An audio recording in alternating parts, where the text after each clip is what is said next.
May tao talaga na darating sa buhay mo na ipaparana sa'yo kung paano ang maging masaya. Subalit iiwan ka rin pala.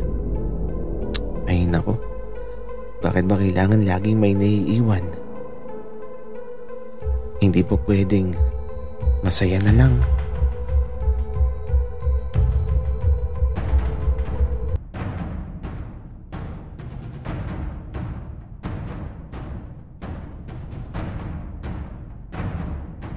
Kaibigan, huwag mong kalimutan mag-subscribe sa aming channel at huwag din kalimutan i-click ang notification bell at subscribe button. Subscribe na!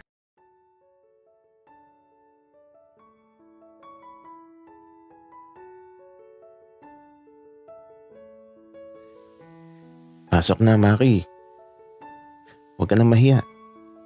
Baka buhatin kita. Hindi na, Kuya William. Nakakahiya. Papasok na ako. Wika ko naman. Parang natakot ako sa gagawin niya. Bakit kailangan buhatin? Maki, buti nakarating ka. Akala ko di ka na darating. Ang lakas kasi ng ulan kanina. Oo nga, Dave. Buti na lang talaga tumila yung malakas na ulan. Wow, may lechon pala kayo. Ang sarap naman. Maki, pang mayaman yan. Tara na, kumain ka na din. Sige Dave. Tito, tita, Happy New Year po. Sa'yo din, Kuya William. At eto, ngumiti lang si Kuya William habang kumukuha siya ng lechon na inilagay niya sa plato ko. Napaka-maasikaso naman ni Kuya William. Tapos eto, pati yung juice, pinaglagay pa niya ako sa baso. Nakakahiya eh. Pero, sige na nga. Nagutom ako sa mga handa nila, Dave. Akala ko nga may palaka ulit at mga bibi. Kaya lang wala eh. Puro bago sa paningin ko yung handa nila. At habang kumakain ako, ang sarap ng mga pagkain. Gaganahan ka talaga. Kaya ito, napakadami kong nakain. Lalo na yung kaldereta. Di nakakasawa. Tapos, sobrang sarap. Maki, kain lang ng madami ha. Si William ang nagluto niyan. Uy, ng papa nila. Napatingin tuloy ako kay Kuya William na nakatingin din pala sa akin. Nakangiti siya, kaya ngumiti lang din ako. Maki, masarap ba? Tanong ni Kuya William sa akin. Sobrang sarap, Kuya William. Paano ka natutong magluto nito? Si Daddy ang nagturo sa akin yan. Yung nagpalaki sa akin.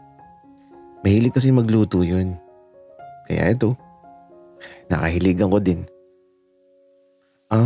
Kaya pala. Masarap talaga ng kaldereta na to. Wika ako naman. Anak, pwede ka nang mag-asawa. Wika ng papa nila. Oo nga kuya, mag-asawa ka na. Wika naman ni Dave.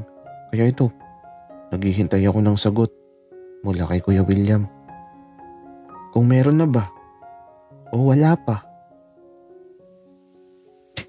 Kaya lang, gumiti lang si Kuya William na tinawanan lang yung mga tanong. Nagkaroon tuloy ng malaking puwang sa isip ko tungkol sa tanong na yun. Tapos, ito. Hindi na talaga siya sumagot. Hanggang sa naiba na yung pinag-uusapan. Napunta na sa hasyenda. Nakikinig lang talaga ako tungkol sa hasyenda. Tapos, ini-imagine ko sa isip ko yung lugar na yun. Basta, malawak daw na lupain. Tapos may ilog At may mga tauhan na doon nakatira. At kapag daw may pagkakataon isasama kami ni Kuya William sa lugar na yun. Kaya eto, kahit di ko alam kung kailan tila ba nasasabik na ako. At matapos makakain, lalabas sana kami ni Dave. Kaya lang, napakalakas ng ulan. Grabe naman. Ngayon ko lang naranasan na napakalakas ng ulan sa bagong taon.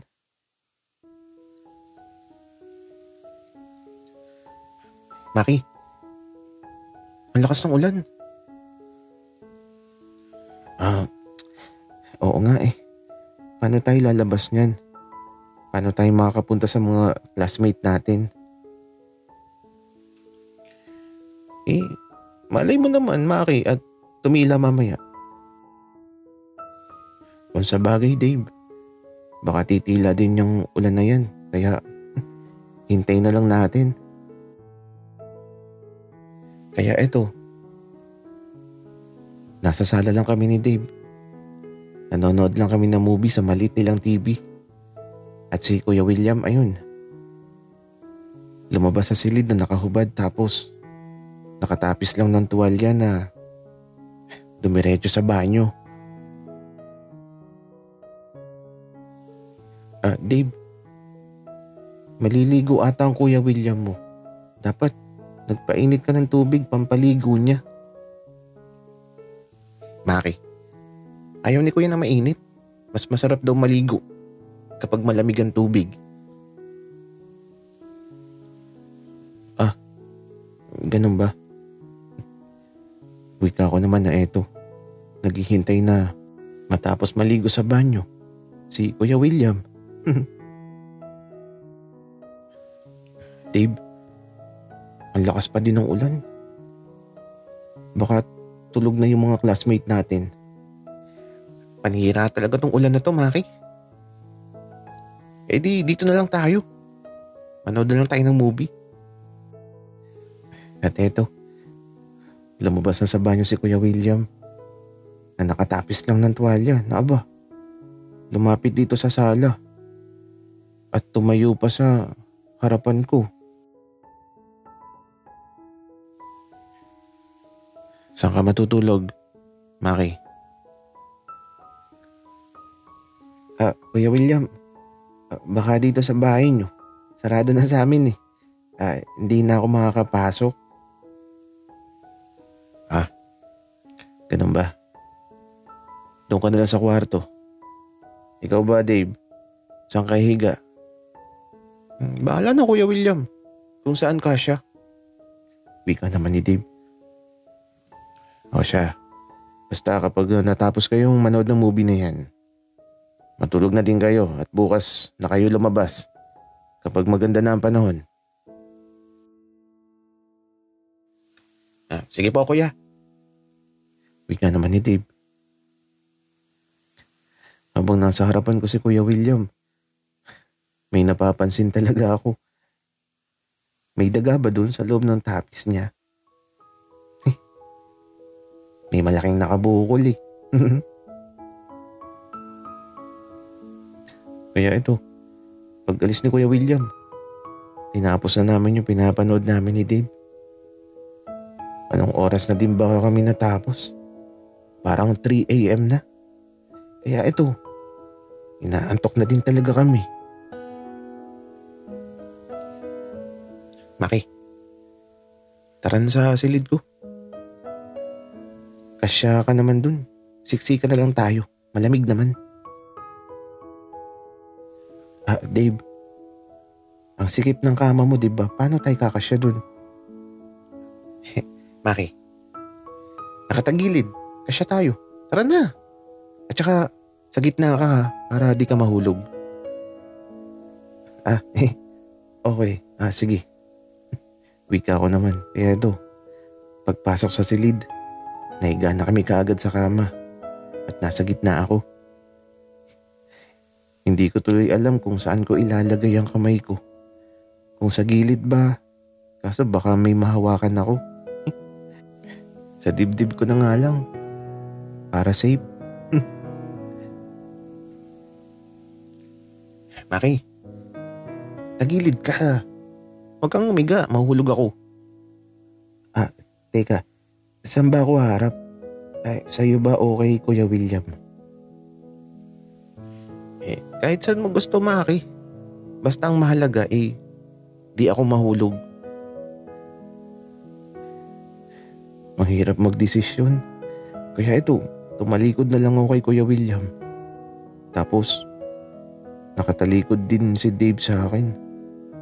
At sa paglipas ng mga sandali, tila ba, nagbago ng pwesto si Kuya William. Umarap siya sa may likuran ko. Tapos ito, nakikiliti ako sa hininga niya na tumatama sa bato ko. Ang init ng hininga niya. Nakakaramdam tuloy ako ng kakaibang bagay na di ko pa naramdaman sa buong buhay ko. Tapos habang tumatagal, parang may tumutusok na sa bato ko. Nakikiliti na talaga ako. Napapadikit na ata yung mga balbas ni Kuya William sa bato ko. Gagi talaga. Nakikiliti ako.